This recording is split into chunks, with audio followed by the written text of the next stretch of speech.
بدأنا.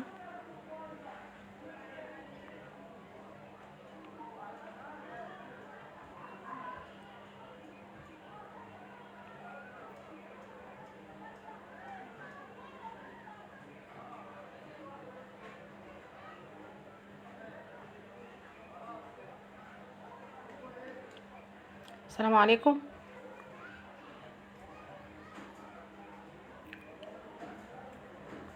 طيب لو حد دخل البث يقول لنا يا جماعة. السلام عليكم.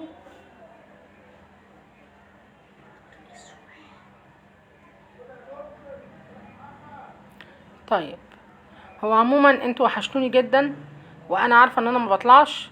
انا يعني كنت تعبانة، وبعديها دخلنا في حرب غزة وفلسطين واسرائيل وكده، وانا بصراحة كنت منع التصوير بسبب كده، بسبب غزة وفلسطين وكده ما كنتش بصور. بس معرفتش ان انا اصور، لدرجة ان انا يعني مفقداكم جدا والله. الحمد لله. والناس اللي اتصلت بيا على الخاص وعلى الانستجرام وعلى الفيس وبعتولي على الخاص، انتوا جمال، وانا بحبكم جدا في الله، وربنا يبارك لي فيكم يا رب. وانا بخير الحمد لله. يعني انا طالعه اتكلم على موضوع مهم قوي. انا ما كنتش ناوي اصور اساسا طول فتره الحرب دي لغايه ما تخلص. يعني انا ما بحبش الروتينات والناس اللي بتطلع تتكلم عن الاكل والشرب ويصوروا يومهم ويصوروا الحاجات الفاضيه دي، ما بحبهاش بصراحه. لكن الوضع كده بقى صعب يعني، فلازم بقى اتكلم بقى، لان بجد انا يعني ايه، كل شويه اقول لا بلاش اتكلم في الموضوع ده، بلاش ان انا ادخل في المواضيع دي واطلع اتكلم عن المواضيع دي. انا بدايه كده بقول حسبنا الله ونعم الوكيل في التجار، حسبنا الله ونعم الوكيل في التجار. انا عارفه ان الناس دلوقتي هتدخل في البث او بعد البث في الكومنتات، هيدخل كل واحد يعمل لي فيها واعظ ويقول لي حرام عليكي واتقي الله في عيشتك واحمدي ربنا ان انت عايشه والحيطان مدارياكي وحرب غزه وانت شايفه بيحصل ايه في فلسطين. اهالينا في فلسطين على راسنا من فوق، وربنا يا رب يرحم اللي توفى منهم، وربنا يشفي اللي مصاب منهم ويرحمهم برحمته. ولكن احنا هم هناك بيموتوا من الحرب ومن الجوع، واحنا هنا بنموت من الغلاء ومن الجوع. فيعني حرام. فين الحكومة من اللي بيحصل؟ لما كيلو السكر يوصل 50 جنيه، لما بسأل عن بيضة محل يقول لي 4 جنيه 5 جنيه، محل يقول لي 6 جنيه، محل يقول لي 7 جنيه، محل يقول 8 جنيه. فين التجار فين الحكومة من التجار؟ فين جشع التجار ده؟ هينتهي امتى؟ يعني هيوصلونا لايه؟ طيب احنا اذا كان هي حاجه ومزقوعه على الحكومه، لا الشعب هيعمل مظاهرات ولا الشعب، خلاص الشعب فهم دنيته عامله ازاي. ولكن نعمل ايه؟ يعني انتوا قلتوا تغاضوا واعملوا اضراب على التجار وما تاكلوش الحاجه اللي غاليه. ماشي، مش هناكل الحاجه اللي غاليه، اللحوم والفراخ والاسماك والكلام دي الناس هتتغاضى عنها. السمك الزيت والسمنه هنتغاضى عنهم، الرز والمكرونه هنتغاضى عنهم. طيب اما يكون كيلو البصل ب 25 جنيه ويطلع في القنوات الاعلاميه وفي التلفزيون يقول لك لا البصل قل، البصل احنا ما صدرناهوش واحنا عندنا وافر من البصل والبصل سعره قل في الاسواق. فين اللي قل؟ فين؟ هو حضرتك مش شايف؟ انت بتتكلم في البرامج الاعلاميه بتقول انه قل، فين اللي قل؟ انزل الاسواق وشوف. لما يقول الالبان هتنزل اللي سعرها الطبيعي وهتبقى في حدود 20 جنيه، وهو نص اللبن الواحد ب 17 ونص وب 35 وب 40 الكيلو، فين اللي قل؟ ده لو انت هتجيب معلب. السايب كمان غلي، الجبن اللي كانت ارخص حاجه والناس بتجيبها غليت على العالم كله وعلى الناس كلها. يعني ابسط الظروف الناس اللي عندها اولادها في المدارس تعمل ايه؟ طيب الحكومه فين من اللي بيحصل في الشوارع؟ طب الحكومه فين من قواضي الطلاق؟ مش ملاحظين كم قضيه طلاق في المحاكم؟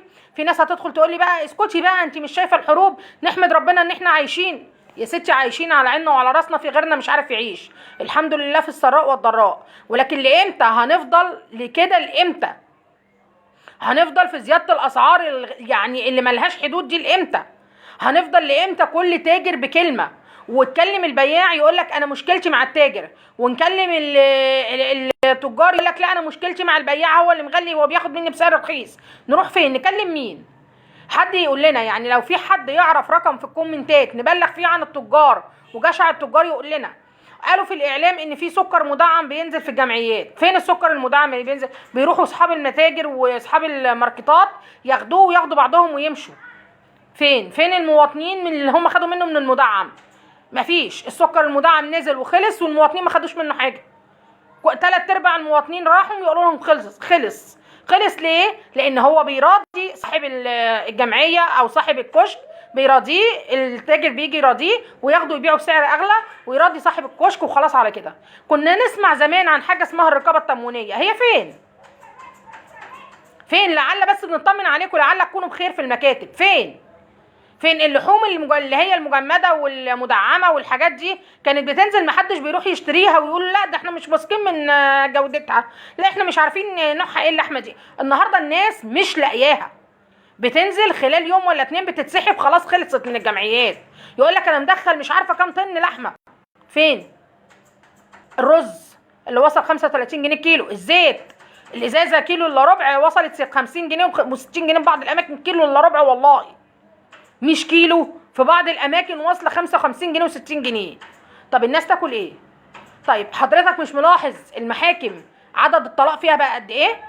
كام بيت اتخرب بسبب المصاريف وزياده الاسعار في مصر؟ ولسه البيوت بتخرب اكتر، ولسه في زياده في اعداد الطلاق اكتر، ولسه في بيوت هتتخرب اكتر. طب كم واحد ساب تعليمه؟ كم واحد قعد عياله من التعليم؟ ليه؟ مش قادر على المصروف، مش قادر ياكل، مش قادر يدي مواصلات اللي اسعارها زادت. طبعا حتى بتوع المواصلات زودوا الاسعار، رغم ان هو قال محدش ما فيش زياده في اسعار المواصلات، بتوع المواصلات زودوا الاسعار. التكاتك اللي هي في المناطق الشعبيه اللي اي حد بيركبها كان بيدفع اقل مبلغ فيها ويسكت، النهارده بيقول لك لا انا عايز، انا عندي عيال عايز اكلهم والحياه بقت غاليه. طب المدرسين طاغيين والدروس بقت عاليه جدا على اولياء الامور، و3/4 الناس مش قادره تدي ولادها دروس، و3/4 الناس جالها احباط وقعدت عيالها لان هم بيسقطوا عيالهم في امتحانات الشهر بسبب ان هم ما بياخدوش دروس والاسعار عاليه عليهم. فبيروح مقعد عيله بقى، ما هو انت كده هتسقط، وبديك مصاريف مواصلات وبوديك مدرسه وبديك مصروف وبديك سندوتشات وبتجيني ساقط، والعيل يعني مش فاهم حاجه، وياخد السنتر ولا المجموعه اكتر من 10 15 20 عيل بمبلغ وقدره. وتيجي تكلم المدرس يقول لك وانا مرتبي ياكل عيش، انا مرتبي افتح بيتي ازاي في ظل الغلا بتاع الاسعار ده؟ بلاش التعليم. تعالى بقى للدكاتره، الناس المرضى اللي عايزه تتعالج، اللي عايزه تعمل اشاعات، اللي عايزه تجيب علاج، العلاج زاد فوق 50% ولا 40%. تروح تجيب شريط برشام النهارده يقول لك انا جايبه امبارح بكذا، يقول لك اصل زاد بالليل ايه واحنا نايمين؟ زاد بالليل ازاي يعني يا جماعه؟ انا عايزه حد يطلع من الدوله او من الرقابه او من مثلا الاطباء يقول ليه العلاج بيزيد. انا عايزه افهم علاج صنع مصري ليه بيزيد؟ مش هقول لك في استيراد ولا تصدير، علاج صنع مصري ليه بيزيد؟ السكر احنا عندنا يعني ما شاء الله دوله، احنا كنا دوله مصدره للسكر، يزيد ليه؟ وشاحح ليه؟ ومش في الاسواق ليه؟ ايه سبب ازمه السكر لما كيلو السكر يوصل 50 جنيه؟ طب احنا هنتغاضى عن الاكل والشرب ومش هناكل ولا نشرب؟ طب والشاي، حتى الناس مش هتشرب كوبايه شاي؟ طب لو حد عنده دور برد مثلا مش هيشرب مشروبات سخنه مثلا؟ طب وبعدين الناس هتلاقي بقى ايجار ولا ميه ولا نور ولا غاز ولا نت ولا مصروفات مدرسيه ولا دروس ولا مواصلات ولا علاج ولا ايه بالظبط؟ مش هقول لبس ومش هقول خروج ولا ترفيه، لكن الاساسيات اللي هي الحاجات دي الناس هتلحق عليها منين؟ مرتب القطاع الخاص كام؟ انت هتقول لي انا بعلي في المرتبات الحكوميه، بتعلي فين في المرتبات الحكوميه؟ 30% اللي عليوا في المرتبات الحكوميه خدتهم 300% في غلاء الاسعار. انا عارفه ان حصل تباطؤ في الكلام وحصل ان الناس سكتت عن غلو الاسعار، ولكن لما يوصل ان كيلو السكر من جشع التجار 50 جنيه في ظل ان هو نازل في المجمعات الاستهلاكيه ب 27 جنيه، يعني نص ال50، حرام. والحكومه عندها علم بكده ومفيش حد بيتحرك. يا جماعه الشعب مستعد يتعاون معاكم، مستعد يبعت لكم عناوين التجار واسامي الماركتات واسامي التجار اللي بتبيع بالاسعار دي. الفراخ مثلا لما تنزل تسال على كيلو البانيه النهارده مش عارفه ب 160، غيرك يقول لك ب 155، لا ده انا عندي ب 165، لا ده انا عندي ليه ما نبقاش اسعار موحده؟ هتقول لي انا منزله في المجمعات الاستهلاكيه، مش موجود يا باشا. انزل المجمعات الاستهلاكيه وشوف، لا لحوم مجمده ولا فراخ مجمده ولا بيه مجمد ولا سكر مدعم ولا اي حاجه من الحاجات دي. التجار بتدخل تدفع وتاخد وتحمل وتشيل، والمواطنين يقولوا لهم مفيش. فين بقى الرقابه؟ فين الرقابه من الكلام ده؟ ادونا رقم، لو حد عارف رقم نبعت عليه عناوين التجار دي ونقول لهم على الاستغلال التجاري اللي فيه، يقول لنا يا جماعه، يكتب لي في الكومنتات وانا مستعده انشرها على الجروبات. انا مستعده، انا بسم الله ما شاء الله عندي كميه تجار هحبسهم لو خدت الرقم ده. بس ده لو الرقم ده هيقوم بالواجب، مش هيدونا رقم ان احنا نرن عليه ما يردش، ورن عليه يرفعوا السماعه، ورن عليه يقولوا حاضر هنروح لهم ومحدش بيروح. ادونا رقم يكون فعلا صح، فعلا تحت الرقابه الحكوميه، واحنا نتصل بيه والشعب يتعاون معاكم ويبلغ لكم مين التجار اللي بتعمل كده. ايه يا جماعه، هنفضل لامتى ساكتين؟ لامتى هتفضل كده الحياه ماشيه كده؟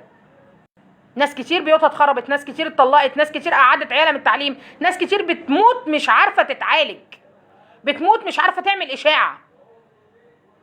في مستشفى في العاشر بتعمل اشاعات على ما اعتقد مجانيه، وفي مستشفى في صلاح سالم سمعت عنها، مش عارفه جامع المصطفى ولا حاجه زي كده، بيعمل برضو اشاعات مجانيه. انا عايزه الناس تروح تشوف كميه الزحمه اللي عليه قد ايه، وما تقوليش اصل احنا مجتمع او شعب كل ما بيلاقي حاجه ببلاش او مجانيه بيجري عليها. لا لا لا لا، ده من قله مفيش. النهارده اللي كان الدكتور اللي كان كشفه 200 جنيه خلاه 400 جنيه. الدكتور يغلي ليه؟ عشان الجامعه الامريكيه مصاريف عيالك غليت فيها؟ تغلي ليه؟ انا عايزه افهم، انت كدكتور ناقصك ايه عشان تغلي؟ انت ناقصك ايه عشان تغلي؟ مصاريف عربيتك كترت عليك مثلا، او عايز تغير موديل العربيه؟ ناقصك ايه عشان تغلي على الناس الشعبيه؟ حرام عليكم. لو ما اتقيناش الله ببعض مفيش حد هيتقي الله فينا. للاسف احنا قوم ما بنغيرش من روحنا، احنا شعب وحش، احنا شعب وحش في بعضه، احنا ما بنغيرش من روحنا، وده يغلي على ده وده يعلي على ده وده يرشي ده وده يقدر رشوه عادي ويقتل عياله حرام عادي عشان يتواكب مع غلاء الاسعار. اتقوا الله ببعض. واللي يعرف رقم، بقول تاني شيروا الفيديو، شيروا الفيديو بعد اذنكم، شيروا الفيديو عشان اي حد يوصل له الفيديو ده ويعرف رقم نبلغ عن الناس المستغله جشع التجار. انا مش هقول الحكومه على عيننا وعلى راسنا، والرئاسه على عيننا وعلى راسنا، واللي بيعملوه كفايه وهم مشغولين في اللي هم فيه وغزه والحرب وده وده.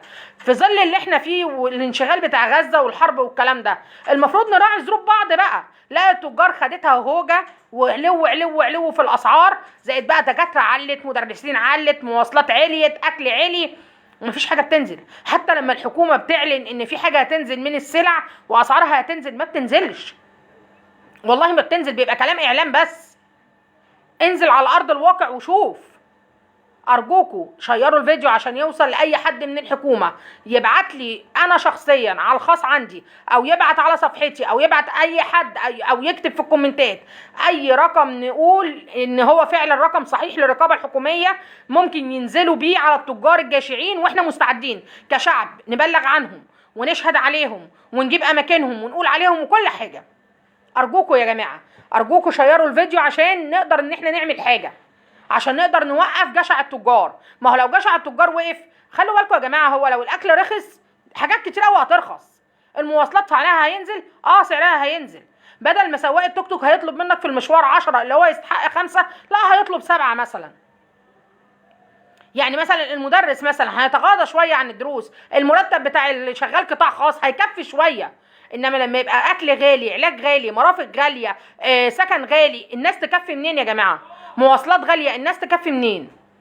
نتقي الله ببعض، نتقي الله عشان ربنا يرحمنا. السلام عليكم.